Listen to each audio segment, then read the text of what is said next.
দেখুন, সেই সকাল ৯টার পর থেকে এই মোহাম্মদপুরে অটোরিকশা চালকরা অবস্থান নিয়েছে। সেই অবস্থান কর্মসূচি এবং তাদের যে বিক্ষোভ, সেই বিক্ষোভটি আসলে এখনো চলছে।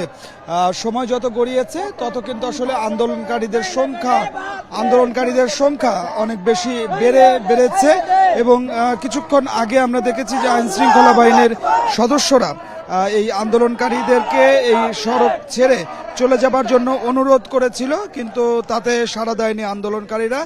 তাদের যে আন্দোলন, তাদের যে বিক্ষোভ, সেটি আসলে তারা চালিয়ে যাচ্ছেন।